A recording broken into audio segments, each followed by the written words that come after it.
Mesdames et messieurs, bonjour et bienvenue. Je m'appelle Julia Siguer, je suis journaliste et je suis ravie de vous accueillir ici pour la deuxième édition du Paris Defense and Strategy Forum organisé par l'Académie de défense de l'école militaire, l'Acadème.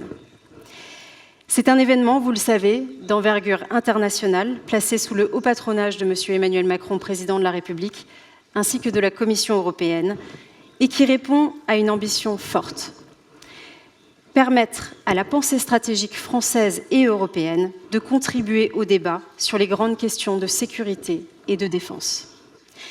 Un événement exceptionnel qui réunit donc pendant 3 jours des experts français et internationaux, civils et militaires, dans des formats extrêmement variés allant de la table ronde aux conférences, aux ateliers, mais aussi aux simulations de jeux stratégiques.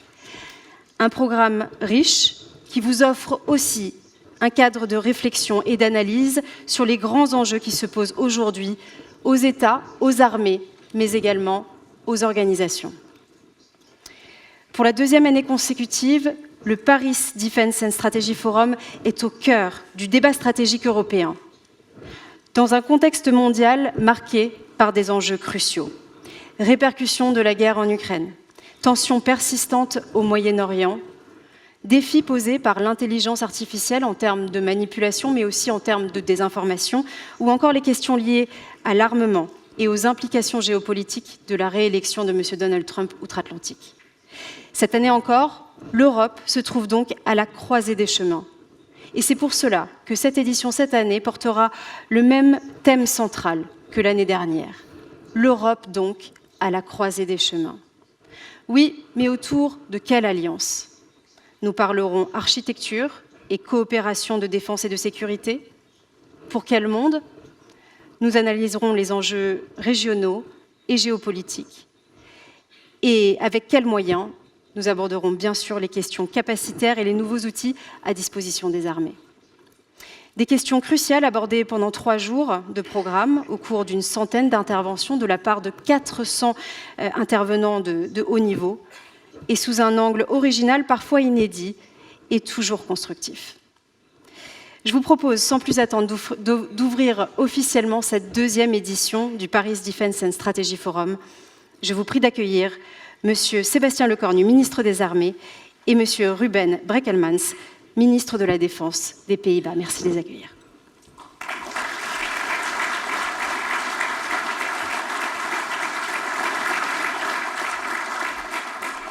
Bien, Monsieur le Ministre, cher Ruben, saluez l'ensemble des représentants des gouvernements étrangers, des ambassadeurs, des nombreux représentants des états-majors et les chefs d'état-major des armées, invités, j'y reviendrai dans un instant, par notre chef d'état-major des armées, le général d'armée Thierry Burkhardt, cet après-midi, les chefs d'état-major d'armée français, et bien sûr les parlementaires nombreux, Monsieur le Président de la Commission de la Défense nationale et des Forces armées de l'Assemblée, députés, sénateurs et représentants des différents cercles stratégiques. Vous avez tout dit dans votre propos introductif sur ce qui nous rassemble et ce qui va nous préoccuper pendant plusieurs temps ici à Paris.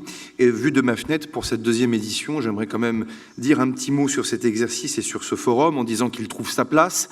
Il trouve sa place parce que précisément il complète bien ce qui existe par ailleurs. Ce n'est pas la conférence de sécurité de Munich, ce n'est pas le Shangri-La Dialogue, ce n'est pas non plus un salon d'armement. D'autres moments sont à venir, je pense notamment au salon du Bourget au mois de juin prochain. Au fond, il vient combler peut-être un manque quelque part, repartant profondément des besoins de défense. Je vous regarde mon général parce qu'on vous doit cette organisation avec vos différentes équipes, avec un objectif: décloisonner celles et ceux qui réfléchissent aux questions de sécurité et de défense, faire grandir cette pensée stratégique dont je dois bien admettre qu'elle s'est parfois rapetissée et réduite, notamment pendant cette période dite des dividendes de la paix ou post-guerre froide. La manière d'appréhender les différents sujets de défense ont été parfois un tout petit peu délaissés. Je crois qu'on le voit ces derniers temps, y compris dans la presse française, sur la manière dont les sujets de défense nationale sont appréhendés et compris, y compris par parfois une part des élites de notre pays.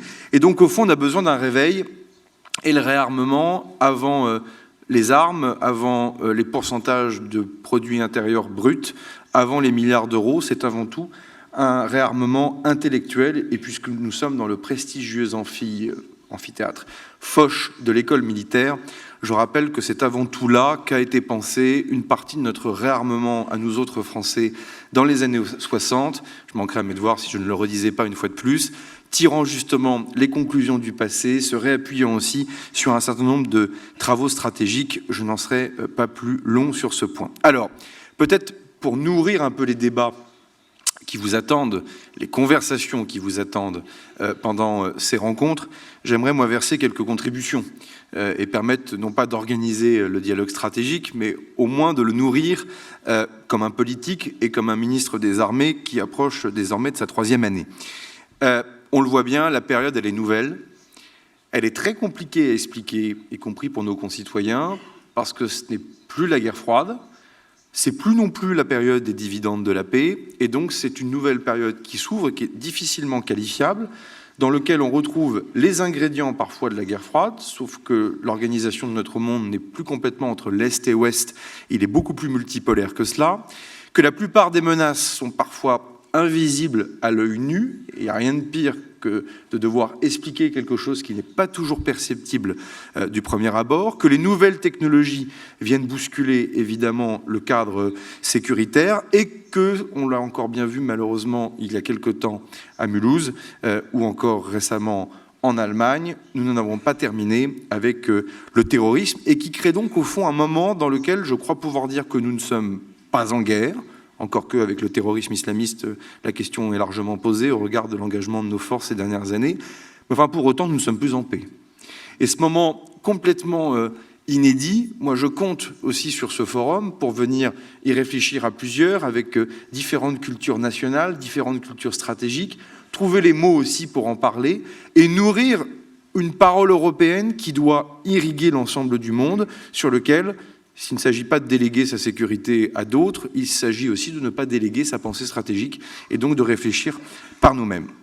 Mon général, vous allez réunir tout à l'heure beaucoup de vos homologues cet après-midi pour une réunion assez inédite dans ce format. Le président de la République y passera. Sans dévoiler les fondamentaux, évidemment, de l'exercice, j'aimerais redire quand même que nos objectifs en la matière sont simples, que depuis 2008, nous avons vu la stratégie russe à l'œuvre, avec des cessez-le-feu qui malheureusement n'ont pas été respectés, des paramètres de sécurité qui n'ont pas été entendus. Et donc il s'agit de cet après-midi de se projeter et de réfléchir avec une priorité, je le redis ici, y compris devant la presse, qui est de réfléchir aussi à ce que doit être l'armée ukrainienne à l'avenir.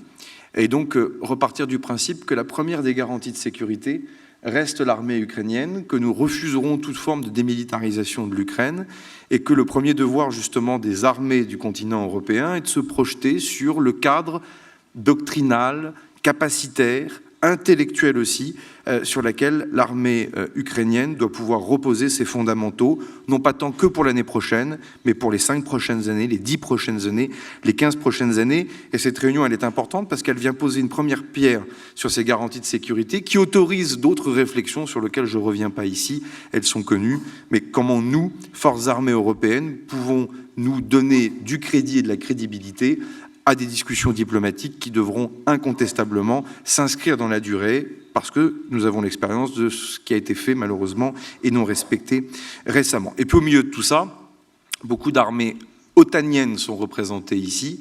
C'est quoi la défense du flanc oriental de l'OTAN l'année prochaine, dans 5 ans, dans 10 ans, dans 15 ans? Et ça, c'est évidemment un sujet très interarmé qui concerne autant la marine, l'armée de l'air que l'armée de terre, et sur lequel on a un sommet bientôt de l'OTAN, monsieur le ministre. Les politiques ont besoin aussi d'être nourris de contributions militaires. On a des plans de défense de l'OTAN. Chaque pays doit y contribuer. Et si demain, les contributions de certains pays, notamment d'un pays en particulier, devaient évoluer à la baisse, comment nous, pays européens, sommes-nous capables d'exécuter convenablement les plans de défense de l'OTAN? Et ça, c'est un sujet de chef d'état-major, et je remercie vraiment le général Burkhardt, parce que son expérience et son caractère fait aussi qu'il suscite confiance, et ça nous permet cet après-midi d'avoir un premier cadre de travail qui va nous permettre d'avancer en lien avec les directions politiques, chère Alice Ruffo, pour nous permettre d'avancer. Je ne veux pas être plus long, mais quelques éléments quand même de réflexion aussi. Je serais gêné que ce forum ne traite pas plus des questions d'hybridité. Nous sommes un pays nucléaire, l'Alliance est nucléaire. Le meilleur moyen donc de s'en prendre à nous est de tenter de contourner les dissuasions nucléaires de l'Alliance, pour faire vite, pour faire très vite et schématique. C'est un enjeu absolument clé, et on le voit bien. Je parlais de menaces non visibles à l'œil nu, les attaques cyber, les menaces informationnelles, et surtout la manière de s'en prendre à notre économie, qui quand même est un des fondamentaux de notre modèle social, je le dis aussi au passage, est un des sujets sur lesquels il va falloir travailler. On a le directeur général de la Gendarmerie nationale avec nous, ça pose des questions, et j'entends à ce que ce forum puisse le traiter, qui est aussi l'ambivalence ou la dualité entre la sécurité extérieure et la sécurité intérieure. Et vous voyez, ce forum ne s'appelle pas que Forum pour la défense, il s'appelle aussi Forum pour la sécurité. Et ça doit nous faire réfléchir aussi à comment on arrive à bâtir des stratégies de sécurité sur, au fond, des menaces où, depuis la fin de la guerre froide, nous nous sommes habitués à rentrer chacun en nous-mêmes et chez nous et ne plus forcément avoir des coopérations qui sont globales. Donc ça, c'est un sujet absolument clé. Il est clé pour l'opinion publique qui parfois a du mal à le voir ou à le ressentir. Troisième chose, je pense qu'il faut, dans ce forum, continuer à penser à 360 degrés. Pour le dire de manière peu diplomatique, le problème des Européens, de nous autres Européens, c'est que parfois nous sommes myopes. On voit de près et on prend les menaces les unes après les autres de manière scolaire. C'est pas parce que l'Ukraine et la Russie nous préoccupent beaucoup qu'il ne faut pas nous parler d'Iran. C'est pas parce que l'Iran nous préoccuperait beaucoup qu'il ne faut pas parler des stratégies nord-coréennes et de manière plus globale de ce qui se passe dans l'Indo-Pacifique. Et donc, au fond, on est dans un moment où il ne faut pas raisonner que de manière régionale et continentale, mais bel et bien garder un niveau de pensée qui soit mondial. Parce qu'on ne peut pas ne pas voir que nos compétiteurs, eux, Moscou, Téhéran, Pyongyang, pour ne citer que ceux-là, eux sont dans une coordination qui est d'une nature complètement différente par rapport à ce que nous avons pu connaître il y a 2 ou 3 ans. Et donc cet élément s'impose à nous, là où nous sommes encore parfois trop scolaires, on fonctionne de manière trop sectorisée. Sans trahir de secret, mon cher Ruben, on voit bien que les ministériels défense de l'OTAN, on ne traite que du sujet Ukraine-Russie, on a du mal à faire émerger d'autres sujets. Les capacités de frappe de l'Iran aujourd'hui sont là, elles sont à longue portée, elles touchent donc le continent européen, et on se doit évidemment de les traiter. Quatrième élément de réflexion, il y a un éléphant qui est dans la pièce, je le disais en parlant d'hybridité, je le disais en parlant de Corée du Nord et d'Iran, donc de prolifération nucléaire, c'est évidemment la question de l'épaulement, de la coordination entre forces nucléaires, dissuasion nucléaire et forces conventionnelles. C'est un sujet clé, c'est un sujet dont je vois bien qu'il y a une perte de culture actuellement. Une fois de plus, je renvoie à la presse française de ces derniers jours et des débats un tout petit peu curieux qu'on a pu voir émerger pour des questions qui, chez nous, sont pourtant tranchées depuis 1962, 1963, 1964. Mais enfin, un certain nombre de personnalités, y compris parmi les plus prestigieuses, semblent redécouvrir, au fond, ce qu'est la dissuasion nucléaire française. Et cela, c'est pour moi une alerte comme politique.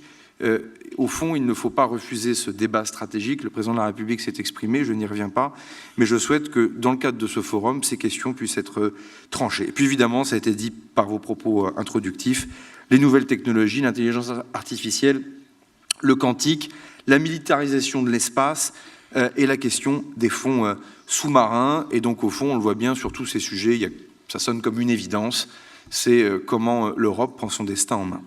Alors, pour tout cela, évidemment, il y a des éléments nouveaux, tout le monde les connaît, c'est pas tellement la menace russe, c'est surtout l'imprévisibilité du partenaire américain, et c'est ce que je disais il y a quelques instants. Au fond, dans cette séquence historique, guerre froide, dividende de la paix, aujourd'hui une menace russe plus forte que jamais, et en même temps, si les Américains devaient faire évoluer leur posture de défense pour le continent européen et se retourner davantage sur l'Indo-Pacifique, ça pose évidemment la question, qu'est-ce que nous, Européens, nous pouvons faire, y compris en matière industrielle, et nous, en tout cas, nous menons ce débat actuellement, nous autres Français, qu'est-ce que nous, Français, on peut apporter comme contribution supplémentaire à la sécurité du continent européen. Pour tout cela, on a un invité de marque. Aujourd'hui, c'est le ministre de la Défense des Pays-Bas, cher Ruben, qui va s'exprimer dans un instant. Vous allez voir, il fait partie de cette nouvelle génération de leaders politiques européens qui parlent bien, qui parlent cash, qui apportent un rapport aux questions de défense dans nos réunions, notamment à l'OTAN ou à l'Union européenne, qui est complètement différente, avec beaucoup d'énergie, et on a beaucoup d'amitié l'un pour l'autre. Pour moi, c'est la relation bilatérale, une des relations bilatérales qui est fondatrice de ce qui va se passer à l'avenir. Pour plein de raisons d'ailleurs. Le chef d'état-major de la Marine est là. Évidemment, l'enjeu maritime, qui est énorme. On a, les Pays-Bas et nous-mêmes, les plus grands ports civils d'Europe, avec nos amis belges. La question de la guerre des mines, la question des menaces hybrides, terroristes ou étatiques sur nos économies portuaires, ce qui d'ailleurs donne lieu à des programmes que nous avons en commun sur la guerre des mines de nouvelle génération. Vous êtes, avec la Norvège, la Grande-Bretagne et d'autres, aux premières loges, en quelque sorte, de la menace sous-marine russe, dont on sait tous que, pour le coup, elle n'a pas été abîmée par la guerre en Ukraine et qui reste une menace tout à fait importante pour l'Europe et d'ailleurs au-delà. Et c'est d'ailleurs la confiance que vous avez faite dans les sous-marins de la classe Barracuda. Je crois que Pierre-Éric Pommelet, le patron de Naval Group, est là-bas. Et c'est plus qu'un partenariat industriel. Je le dis ici devant tout le monde, ce que nous voulons, nous, Français, c'est nouer des partenariats stratégiques, c'est-à-dire qui reposent sur de la doctrine, de l'analyse, être capable d'avoir beaucoup plus d'interopérabilité, beaucoup plus de réciprocité, et au fond d'une culture française qui consistait à vendre des armes, de plus en plus, on bascule dans une culture française dans laquelle on veut surtout, nous, chercher de la réassurance stratégique, et les armes constituent un des outils qui permet de le faire. Et cela, je vous en suis très reconnaissant, sachant que vous êtes un pays, monsieur le ministre, cher Ruben, qui partageait aussi quelques enjeux autres. Je pense notamment à Saint-Martin, ou Sint-Maarten pour vous, territoire français, néerlandais de l'autre côté, que nous partageons en Caraïbes, qui nous expose aussi à des menaces hybrides et à d'autres enjeux de sécurité. Et donc les Pays-Bas font partie, au fond, de ces pays avec lesquels le dialogue est très fluide et surtout, j'ose le dire, très moderne. En conclusion, c'est un moment important. Le forum a beaucoup de valeur parce qu'il s'inscrit dans une semaine diplomatique et militaire chargée, mais il permet aussi de jeter des ponts et de cultiver des alliances, de faire progresser cette pensée stratégique, avec au fond deux vœux. Le premier, c'est qu'on regarde lucidement nos besoins en matière de défense, et d'ailleurs dans les débats politiques nationaux qui nous attendent, sans les opposer stérilement, par exemple, à ce que serait notre modèle social. J'y reviendrai dans d'autres cadres, mais je pense que certaines conversations en ce moment sont assez sidérantes, en tout cas au regard du sacrifice de nos forces armées et de ce qu'est notre sécurité collective. Opposer l'un et l'autre me paraît tout à fait curieux, parce que personne ne songerait à opposer d'autres dépenses publiques au modèle social. Et puis surtout, de ne pas passer au fond d'une forme d'insouciance, comme on a pu le connaître parfois ces dernières années, à une forme désormais de fébrilité. Et je crois, moi, de caractère, mais aussi de culture, en tout cas, je pense, de culture de là où nous sommes, qu'il y a un juste milieu entre l'insouciance et la fébrilité, et je pense que c'est ce qui doit dominer l'esprit et l'ambiance générale de ce forum. Mesdames et messieurs, merci, monsieur le ministre cher Ruben, merci du fond du cœur d'être avec nous. Merci beaucoup.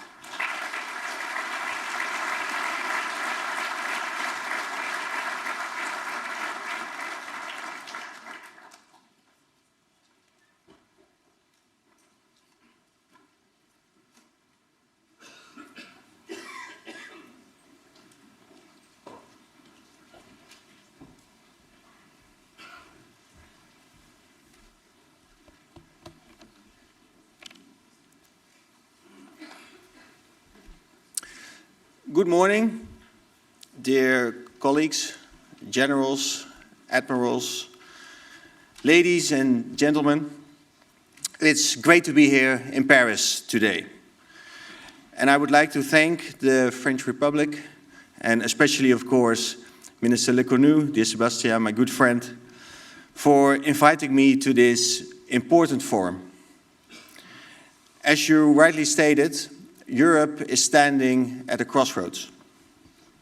The threat imposed by Russia is only growing. The United States has made it clear that its support for Ukraine is no longer a given.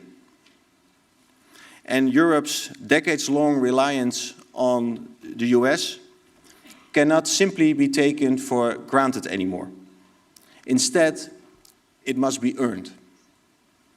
Europe, therefore, needs to fortify its security architecture. And we don't have much time to get this right.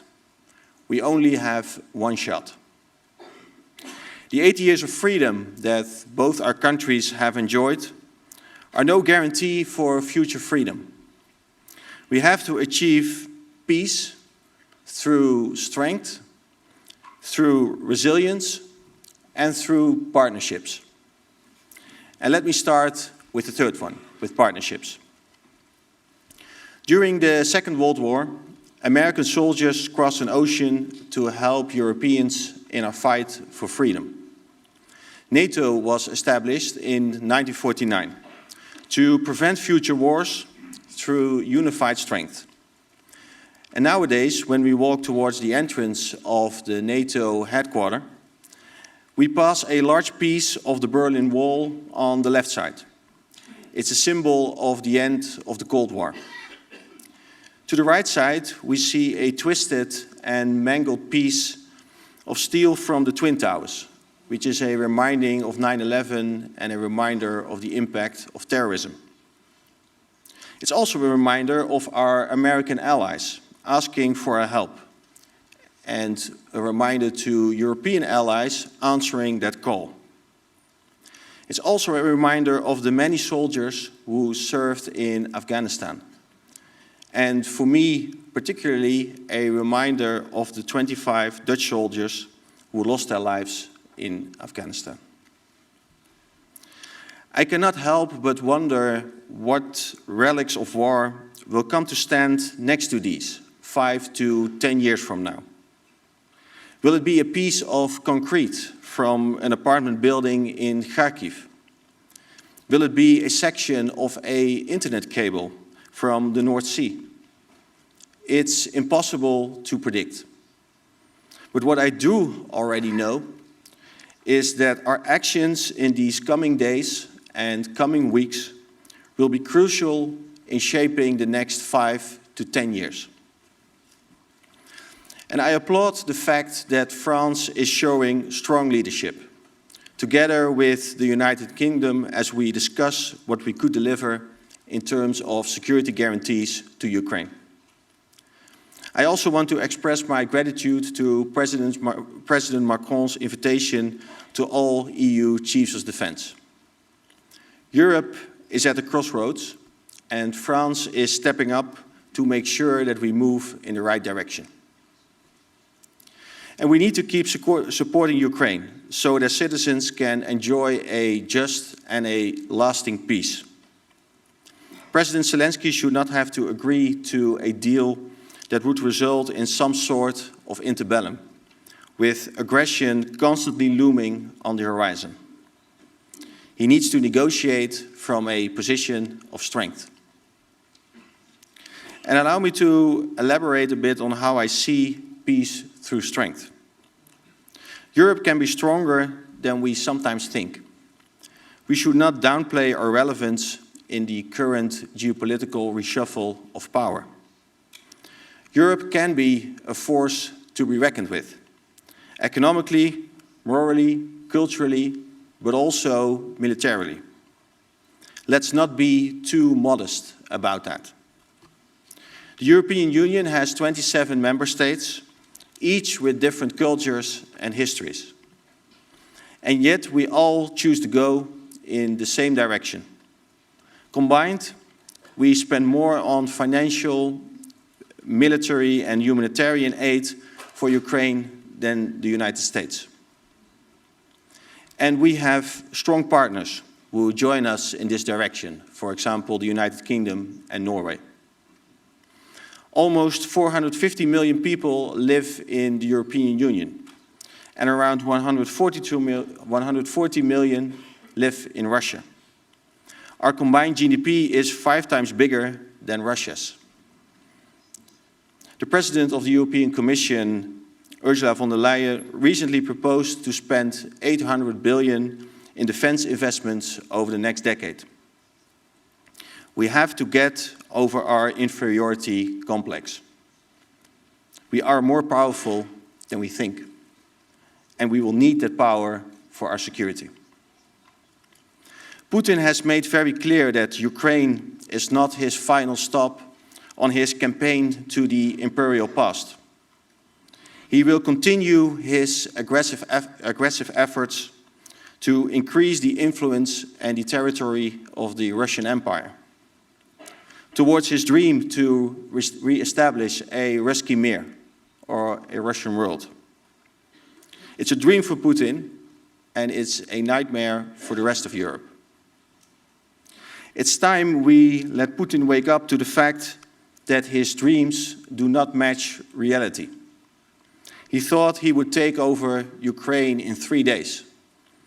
3 years later, he is nowhere near that goal. And with the current speed of progress, it will take him 300 years to take over Ukraine. Putin might claim that he is the voice of the people. But after his invasion, his large-scale invasion of Ukraine, almost 1 million Russians fled their home country. It's a resounding message of no confidence. And the rest of Putin's citizens don't want to fight this war either. He has to bring in soldiers from North Korea. And on top of that, Russia's economy is running dry. And while he had hoped to divide Europe, we have built bridges faster, stronger, and more expansive than ever. Together, we support Ukraine in the fight for freedom, so they can live in an open democracy under the rule of law and with freedom of expression. Putin is afraid of these values and these principles. So afraid that he is jailing his opponents, hiding them away in work camps, or silencing them in other ways.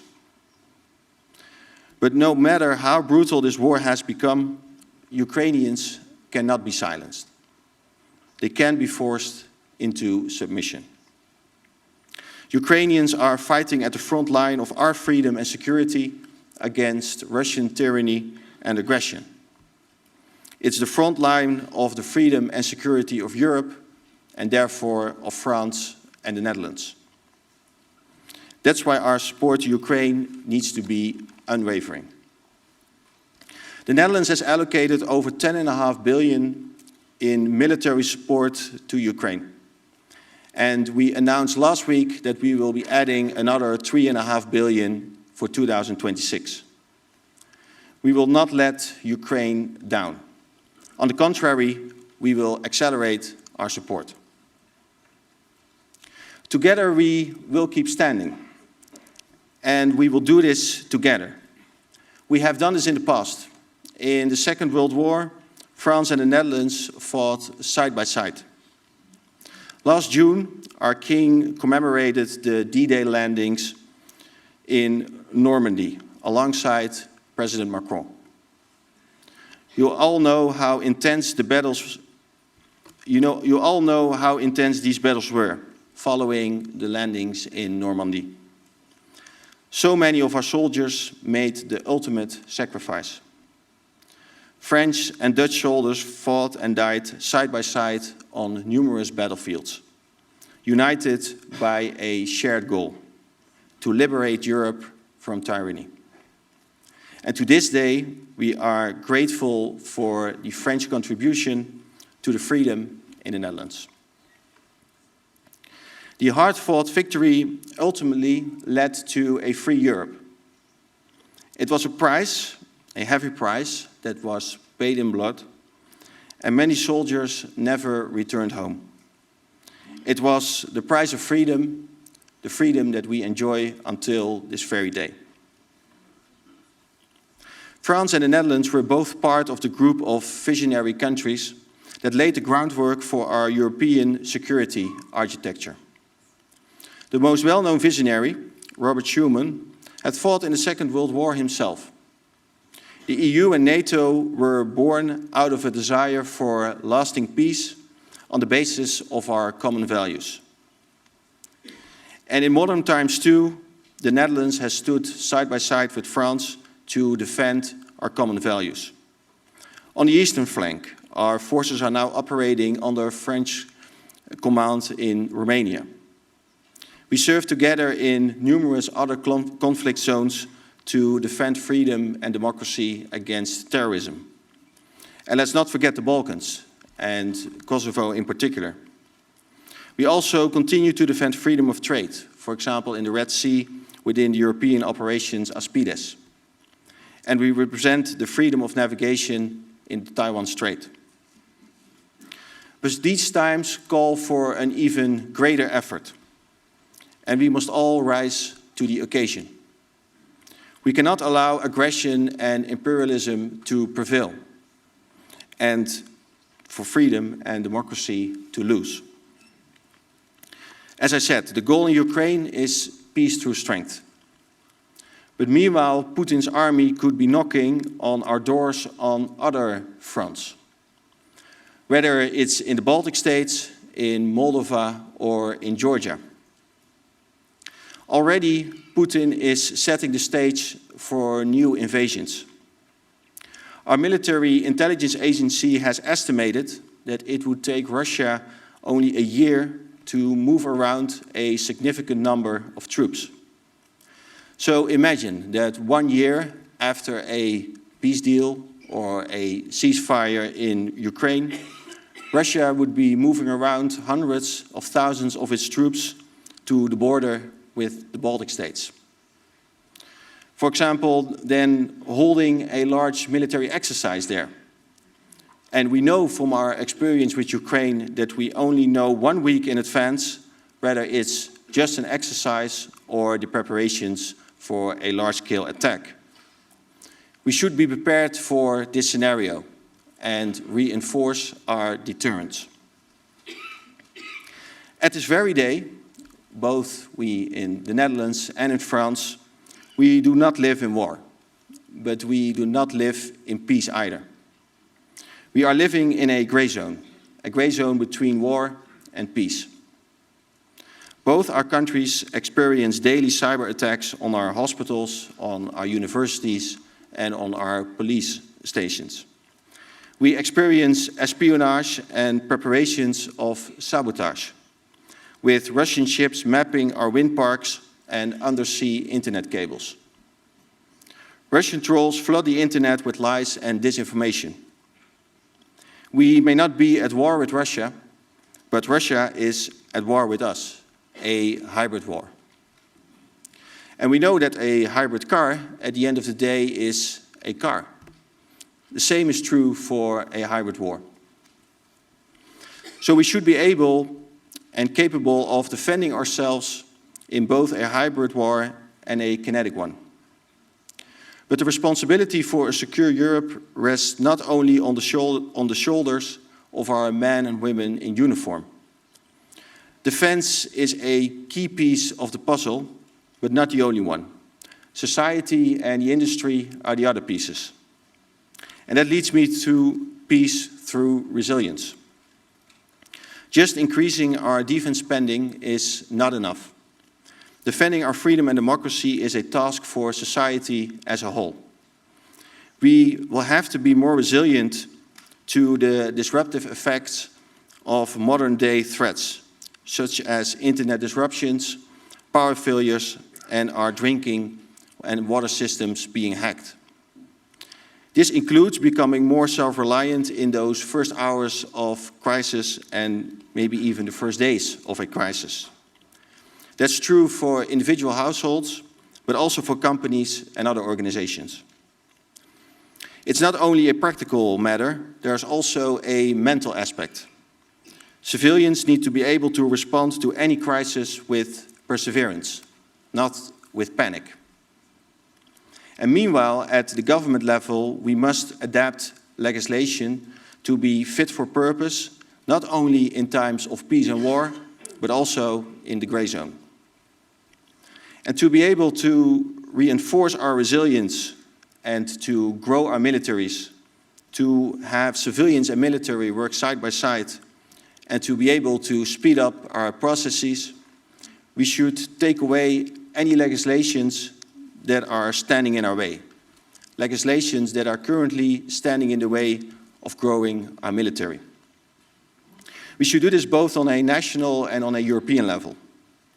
In the Netherlands, some EU environmental legislation prevents the military from doing exercises and from expanding our military bases. And of course, the environment is important and it should be protected.